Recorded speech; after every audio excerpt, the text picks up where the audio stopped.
Hello gamers, don't get me wrong, I love my online games, whether it's meeting nice friendly people online or playing with non-competitive individuals, but sometimes it's nice to let the AI take over, get involved in a good story. Here's my top 10.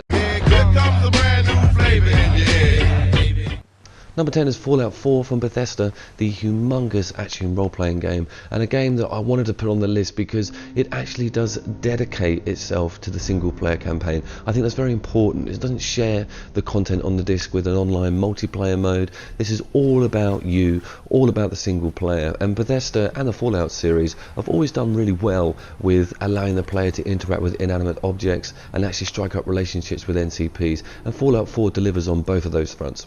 Visiting locations and going out on an open questing system is one of the major selling points for the Fallout series for me. They've actually kept the VAT system in here, and the combat itself is a lot of fun. There is some freehand gunplay.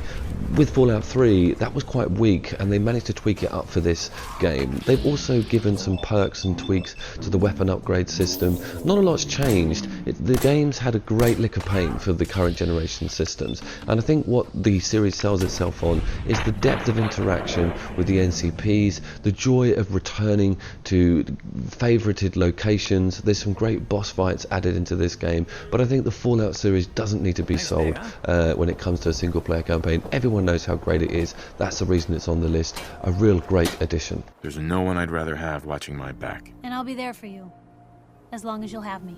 And thanks, again, for hearing me out. You want to get moving?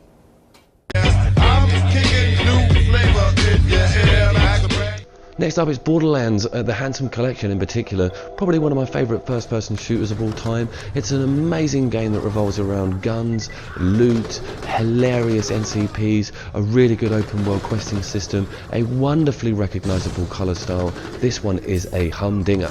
The Borderlands 2 game on the disc comes with all the DLC, including Tiny Tina's campaign, and you've also got the fantastic Sir Hammerlock Big Safari with new enemies, new environments, new vehicles. I mean, it's huge, the areas that you can explore with these DLC packages. Of course, you've got Torque's campaign in there, which is a real balls to the wall, crazy explosion motivated arena style piece of DLC. But what I want to explain is, if you get through Borderlands 2, if you get through the pre-sequel, you've got these DLC packs that equal to almost a third game. It's really good value for money, and one of the main aspects of this list is that can you play a good single player offline? Yes, you can. Can you play two-player split screen offline? Yes, you can, and that is a major area for Borderlands for me. It's got a brilliant split screen mode. It loses no frame rates whatsoever. All of the quests and campaigns and perks and skins and details and everything is available to both players, and they can drop in and drop out.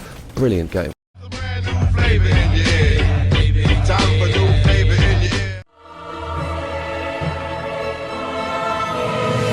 Next up, Dark Souls 3, a fantastic next-gen Dark Souls game, much anticipated, huge fan of Dark Souls 1, 2 was a little bit weaker, but 3 is back on form. Some brilliant combat here, and a lot of dedication on the single-player campaign. Doesn't need to be played online, can be, to sort of enhance your playstyle, but it really does cope very well with being an offline, single-player campaign game. And the campaign is huge, and the environments are massive, and the combat is extremely detailed.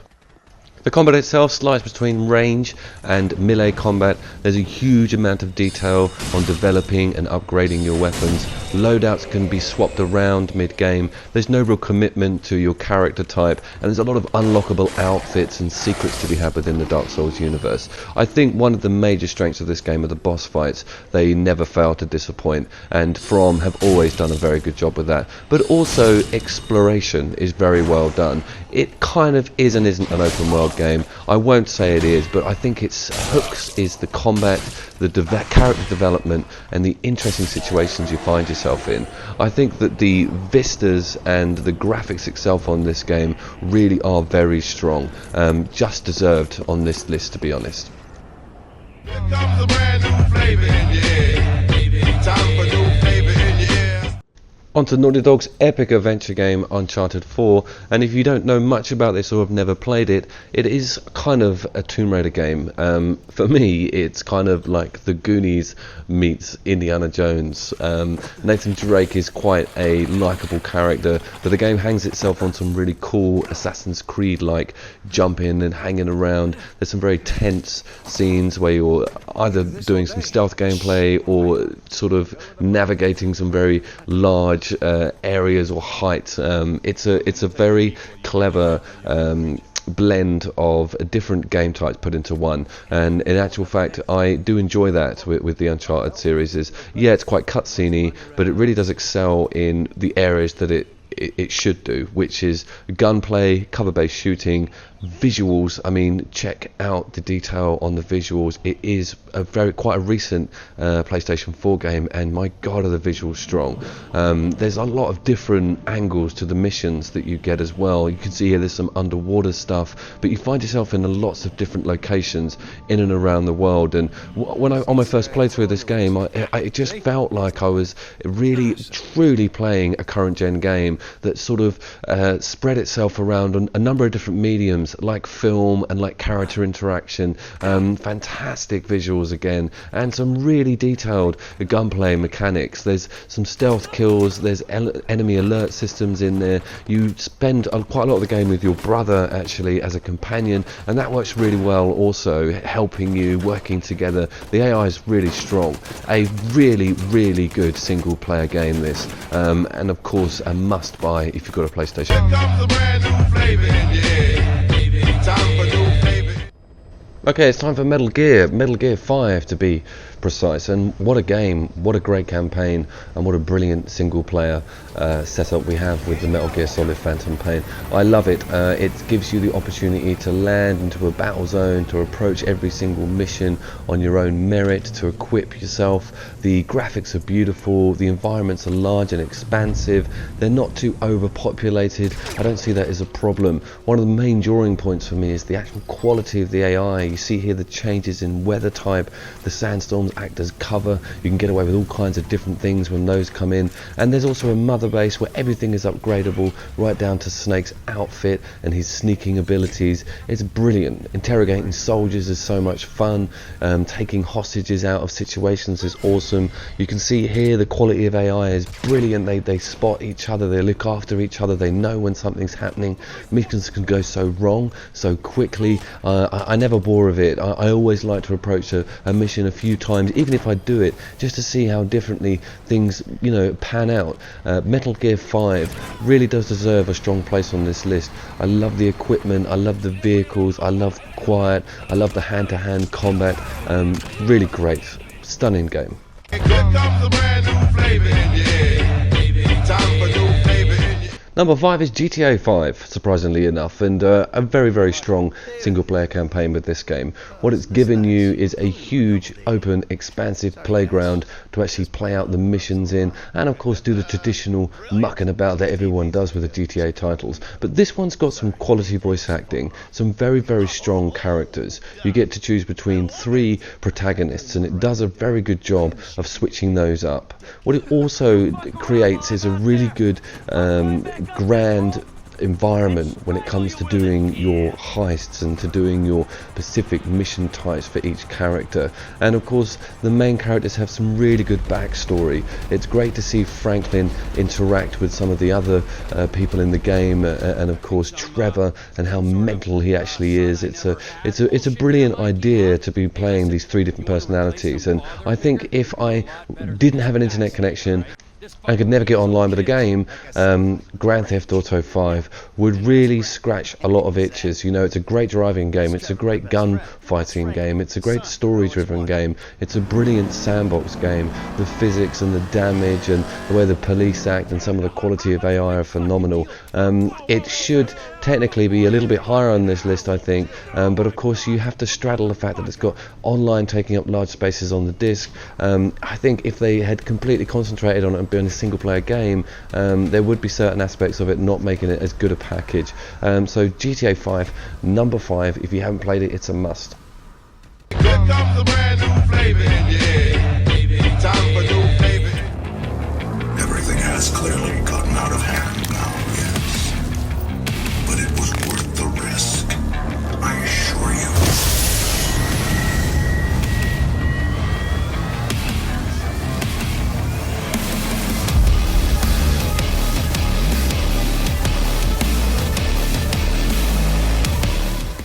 Right kids, cover your ears, holy fucking shit, it's Doom. Cover your eyes as well, my god, this game is as gory as hell. Absolute pure octane. It's a late entry to the list. What a brilliant single player campaign. I am over the moon with this. I'm a huge fan of the original. id Software, you did it with New Order, you've done it with this. Phenomenal game, second Bethesda game on the list, absolutely shines for quality, so excited about it. It really does deserve to be at the top end of the list, and my god have they done a good job with this game. One of the major selling aspects obviously is the look of it. I mean, it's stunning, the detail is absolutely beautiful, but more importantly that gameplay, that quick moving, that sort of, it's kind of like Quake, you know, that old school strafing maneuvering is there still. They didn't take it away. It was one of the major selling points of the original Doom in the first place, but it's just got this great chain combination, close quarters combat, risk reward system. I mean, I'm not going to bore you guys, and I don't want to show too much late game footage because I really want you to see it for yourselves. It has to be played. It's a milestone for game remakes that haven't been fucked up. Holy Maloney. There's a cool upgrade system in there as well, not too complicated. There's also quite a lot of challenges behind the missions, and of course each weapon has its own upgrade tree on it, depending on your frequency of use with it, how you use it, do you fill out certain challenges that enable you to open up that aspect of the gun. Really good variety in gun type here. I mean, I don't want to sound like a sellout, but this game is really good. I can't stress it enough. It's damn high on the list because it should be damn high on the list. Ladies and gentlemen, purchase Doom. Here comes a brand new flavor in your ear. Time for new flavor in your ear.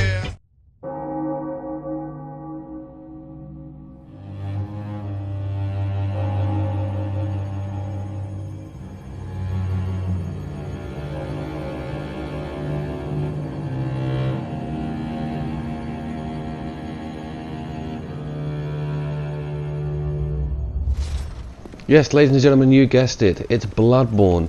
Very high up on the list, understandably. I love this game on a number of different levels. I love this game for its darkness, and what I mean by that is aesthetic darkness in the art style and its set out, but also in its backstory and its lore. It's got an incredible amount of work behind it when it comes to the architecture, when it comes to the stories behind each character, and as From always do with their games, is they don't shove the story down your neck. They kind of give you the time and space to look for it by yourself. But of course this game exists in the Dark Souls playing format, and of course it does have an online version, some of it PvP, but it doesn't rely on it for its quality, and it scored very highly on my Game of the Year list in 2015, and I still hold it in high regard, and I still go back to it, and it had some very good DLC for it. I know this may have ruffled a few feathers, but Bloodborne from Software was next on the list for me, and I hope you guys have played this, and of course a PS4 exclusive. Here comes a brand new flavor in your ear. Time for new flavor in your ear. So on to number 2, and you may have guessed it, it is of course The Last of Us, and this is the remastered version in particular because this is a PlayStation 4 list. I'm going to get a little bit serious now because I owned a 360 and I was an Xbox fanboy, I will admit that, and I could not ignore the huge impact that this game had in the awards, the global media. I remember even seeing a news story about it on fucking Sky News, for God's sakes. It cleared up. I mean, when you play it, you realise why Naughty Dog's production on this game has got a brilliant level of expertise in it. You can see the voice acting and the face mapping and the directing of the screenplay, I will call it that, because it does play out like a brilliant film, is not matched, and it may not be matched. A lot of people say that this is the best game ever made to date, and to tell you the truth, they have a point. And when it comes to single player campaigns, there's not really much that's going to beat this game. If you never got round to playing it, or if you're thinking about getting the remastered version because you have already owned it on the PlayStation 3 originally, go for it, because it's got some really good additions and it does look great. It's had a nice polish for the current gen systems, but you know, I don't want to sound like a broken record. It's the narration, it's the story, and it's the writing. I mean, it's so good that it sort of towers over the fact that it's a brilliant zombie game with some great stealth and shooting mechanics. One of the awesome additions to this package is the Left Behind DLC, which I do not look at until you've finished the main campaign, but it's great, it's fleshed out, it's very big, it shows a story from another angle. It's great addition to an icing on top of an already amazing cake. So The Last of Us, this was a tough decision for this to go at number 2, but wow, what a game, and I will always go back to it. I will always use it as a benchmark for quality going forward. Naughty Dog, well done guys, sterling effort. Comes a brand new flavor in your ear. Time for new flavor in your ear.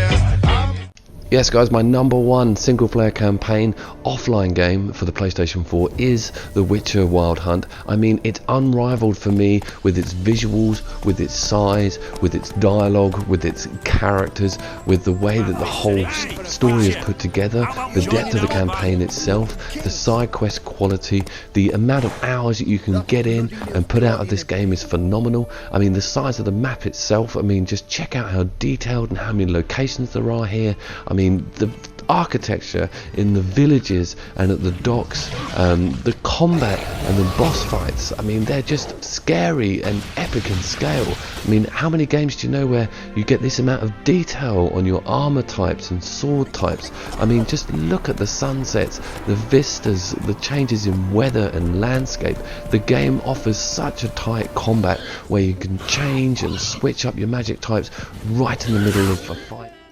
Even the sub-game Gwent is so strong that it's going to be made into its own fully fledged game. I mean, the runes and the weapon upgrades and the loot system is brilliant. There's no grinding. The enemy differences and types are just so cool. They're so different. There's all kinds of different animals and monsters and ghosts. I mean, the towns themselves are so well populated. You know, there's always something going on. There's always someone talking to. You can listen in the bars, etc. So as a closing comments, you know, The Witcher really, and sorry for getting excited, but it is just a must-play single-player campaign. Who needs the internet or even Game of Thrones when you've got The Witcher? Here comes a brand new flavor in your ear.